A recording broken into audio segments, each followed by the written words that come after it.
Saudara, ribuan warga desa Bangli, Karangasem, Bali masih bertahan tidur di luar rumah pasca gempa bermagnitudo 4,8 yang mengguncang pada Sabtu kemarin.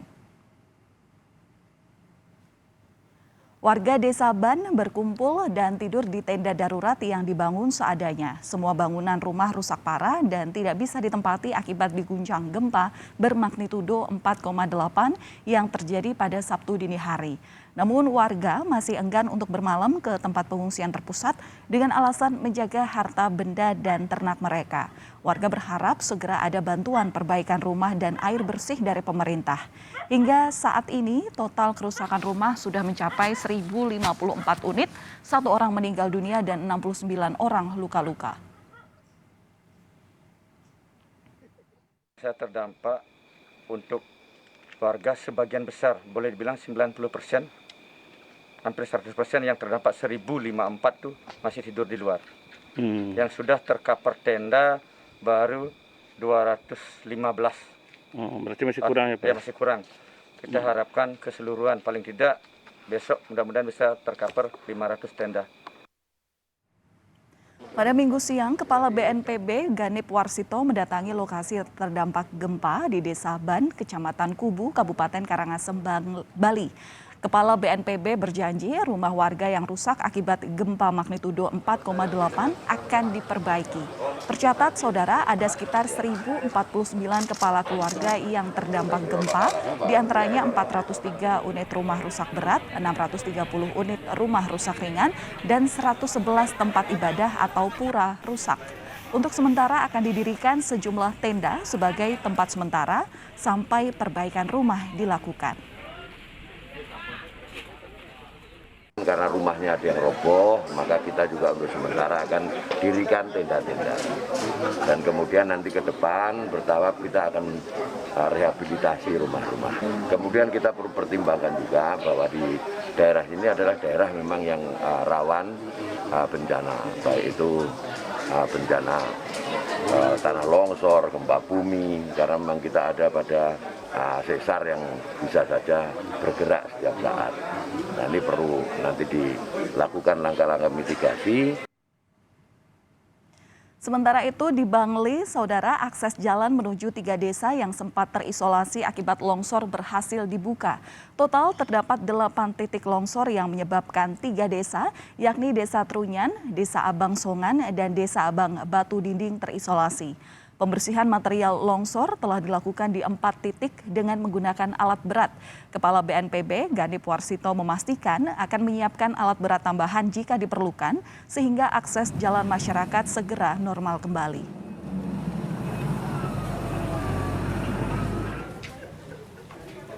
Gubernur Bali Iwayan Koster menjenguk para korban gempa yang masih menjalani perawatan di Rumah Sakit Umum Kabupaten Bangli. Pemprov Bali telah memberikan santunan kepada para korban, yakni 10 juta rupiah bagi yang mengalami luka dan 15 juta rupiah untuk yang meninggal dunia. Bagi warga yang rumahnya rusak pasca gempa, perbaikan akan ditanggung oleh pemerintah. Sama perlakuannya, biaya perawatan sudah gratis, diberikan santunan juga dari provinsi. Untuk perawatan itu santunannya 10 juta masing-masing korban. Untuk yang rumah rusak kan gimana Pak? Itu akan ditangani sendiri. Ya. Ada bantuannya juga. Dan untuk memantau situasi terkini pasca gempa dan longsor di Karangasem serta Bangli, Bali, kita sudah terhubung dengan jurnalis Kompas TV, ada Eka Winarta. Eka, selamat pagi. Bagaimana kondisi terkini di Karangasem? Apakah masih ada akses jalan yang terputus akibat longsor? Ya, selamat pagi, Valdina Taurus dan saudara. Saya sampaikan pasca gempa yang terjadi pada Sabtu dini hari, memang dampaknya terjadi di 2 kabupaten, yaitu Kabupaten Bangli dan Karangasem. Namun khusus di Kabupaten Karangasem, terutama di Banjar Dusun Jati Tuhu, Kecamatan Kubu, Kabupaten Karangasem, yang merupakan daerah terdampak paling banyak akibat gempa ini, memang sampai saat ini masih ditemukan longsor-longsor di jalan akses menuju lokasi gempa. Mengingat kondisi jalan yang licin dan terjal, selain itu kondisi jalan yang kecil membuat petugas tidak bisa mengerahkan alat berat.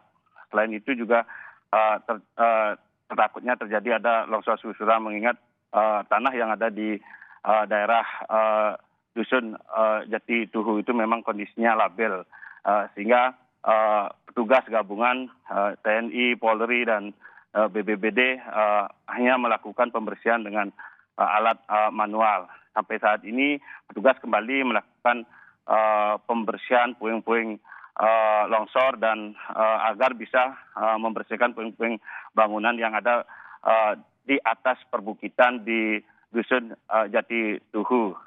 Dan sampai saat ini petugas sudah menuju ke lokasi seperti itu, Valentina. Ya, Eka, sementara itu bagaimana dengan kondisi para pengungsi? Tadi juga sempat disampaikan bahwa para pengungsi ini lebih memilih untuk tinggal di rumah mereka. Seperti apa sih kondisi di sekitar mereka? Dan jika ada yang mengungsi di tempat terpusat, apakah kebutuhan atau bantuan sudah sepenuhnya tersalurkan kepada mereka? Ya, Valentina, memang selain sebelumnya, memang selain di Kabupaten Karangasem, dampak gempa juga dirasakan di Bangli, dan di sana juga terdapat 4 titik longsor yang sebelumnya menyebabkan 3 desa terisolasi. Namun kemarin dengan mengerahkan alat berat, evakuasi longsor sudah bisa dilakukan, sehingga untuk membawa logistik ke 3 desa itu sudah bisa melalui jalur darat yang sebelumnya hanya bisa melalui laut. Selain itu, untuk pengungsian di Kabupaten Karangasem, memang di Karangasem sendiri tidak ada pengungsian terpusat, mengingat alasan warga tidak mau mengungsi terpusat karena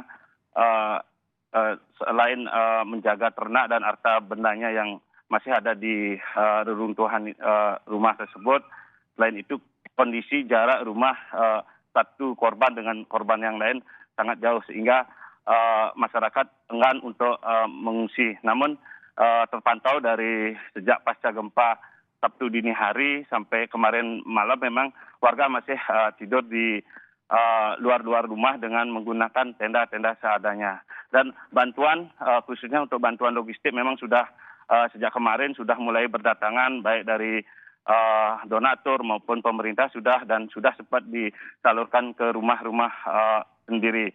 Namun warga meminta agar pemerintah, karena sampai saat ini hanya baru ada 215 tenda yang bisa dibawa ke rumah warga, sehingga masih banyak dari 1.054 warga yang terdampak hanya baru dapat 215 tenda.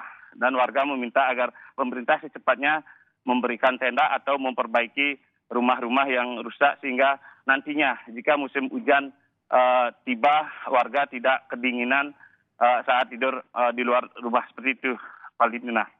Iya, Eka, tadi Anda menyampaikan bahwa memang warga sangat membutuhkan tenda untuk mereka tinggal sementara. Kemudian untuk rumah mereka, seperti apa perbaikan rencananya akan mulai dilakukan?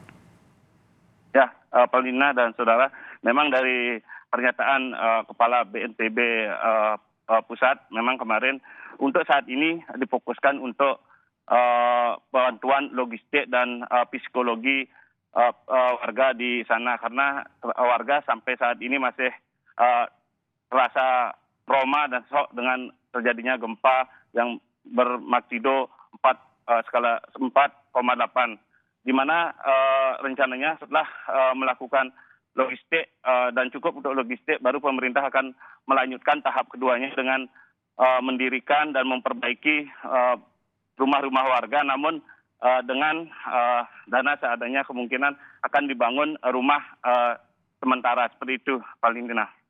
Ya, Eka, ada informasi bahwa nanti Menteri Sosial Tri Risma hari ini akan datang ke Karangasem dan Bangli. Apakah sudah ada informasi mengenai agenda beliau di sana nantinya seperti apa? Ya, benar, Palina dan saudara. Memang hari ini Selasa, Risma, Menteri Dinas Sosial RI, akan berkunjung ke kabupaten, yakni Kabupaten Bangli dan Karangasem.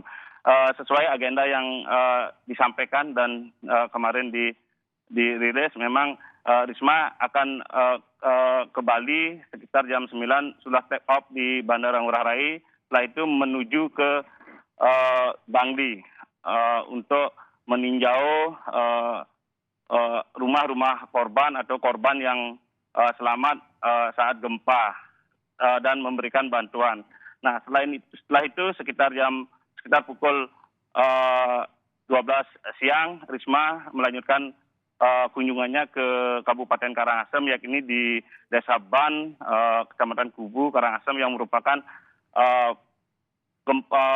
gempa yang sangat dahsyat di sana dan dampaknya juga sangat parah di sana. Nantinya Risma juga akan dengan agenda sama meninjau posko bencanaan di kantor desa. Setelah itu melakukan kunjungan ke rumah-rumah warga yang rusak. Seperti itu, Valentina. Baik, jurnalis Kompas TV melaporkan langsung dari Karangasem, Bali. Terima kasih rekan Eka Winarta.